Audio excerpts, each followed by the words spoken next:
How's it going, everybody? I hope you're all doing wonderful today. Thanks for stopping by to check this video out. Today, I'm going to share with you a monthly update of this dividend portfolio, show you how it's performed overall over the past month, and share with you all of the dividend income that it's earned over the past month as well. My goal is to not only be completely transparent into what it's like to invest in the stock market, but mainly it's to inspire you to start your own journey to achieve financial freedom. That doesn't necessarily have to start with investing in the stock market, although I do think this is a pretty good gateway, but really just that mindset. The mindset that you can go out there, you can invest, you can create a business, provide some value in the marketplace to ultimately live a better life. So that's what this is all about. Now, with that said, the total value of this portfolio is about $45,175. The total market gain so far has been about $17,000, and dividends comes to about $4,200. And when that's factored into a time-weighted rate of return, that adds up to about 102%. So not terrible overall. I have been investing in this portfolio for roughly 5 years now, ever since the COVID pandemic in about 2020. Now, zooming into just the past month, August turned out to be a very good month for the stock market. The total gain has been about $2,000. Dividend income is roughly $88. And once again, from a time-weighted rate of return,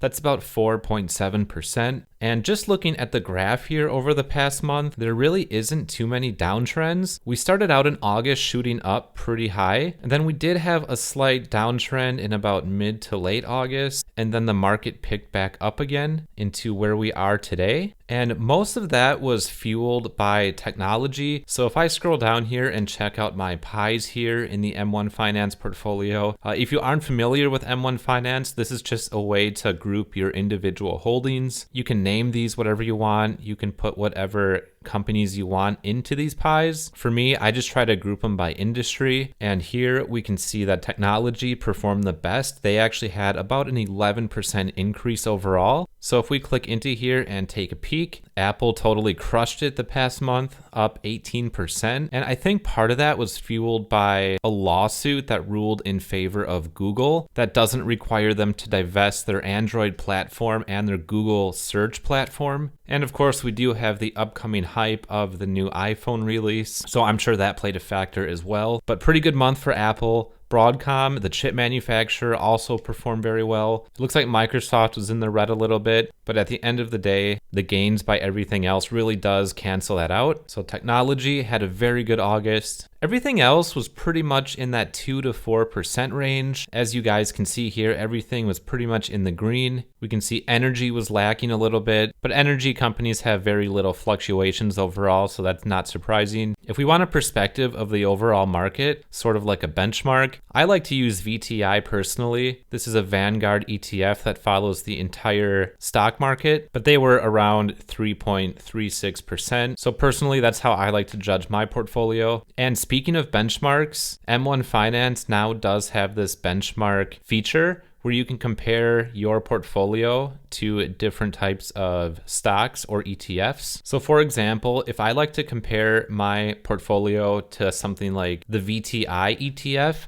I can just put VTI in here, and then over time, I can see how my portfolio compared to VTI. And over the past month, I've been beating it just by a little bit, which, you can look at and say that's awesome. But really, you want to focus on the long-term trend. And so when we look at that, VTI is actually winning overall. You can see there's periods of time where VTI beats this portfolio, where I beat VTI. So they've been pretty neck and neck. But when we go to today, VTI is actually ahead by about 4%.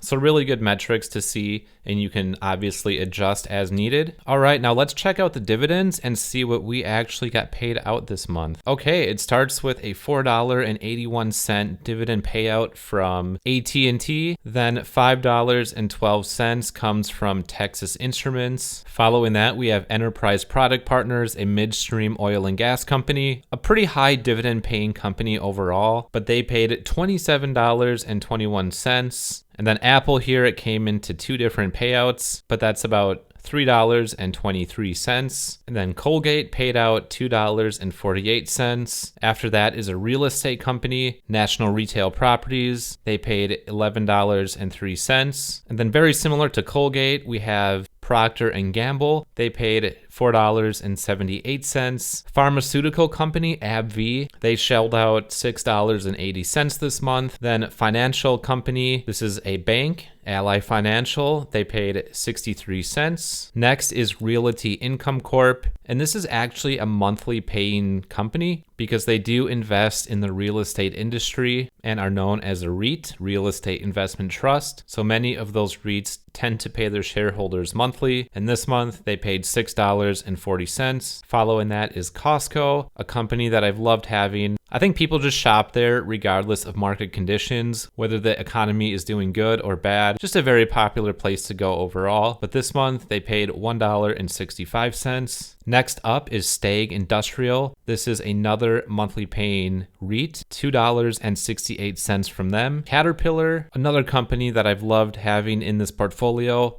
I really love them for the diversification factor since I don't have any other similar companies, and they paid $1.13. SPHD is next. This is a monthly paying ETF. They paid $8.13. And to round everything out for this month, Fastenal, they come in at $4.47. So when we add all the dividends up for this month, the total comes to $90.57. So not too bad overall. Compared to this time last year, we had $84, and this year, $90. So a little bit of an increase there. Most of that is just from these companies increasing their dividends over time, which is one key factor of achieving that compound interest. You want companies to increase the amount of dividends they pay out every single year. And ideally, you want to reinvest that back into the portfolio, and that'll really help with compound interest. But I do like to break these dividend payments down into different time frames. So I break it down by year, month, week, day, and even down to the hour. It just helps give me some perspective on what this portfolio is earning all throughout the day, all throughout the week. So every single day, this is earning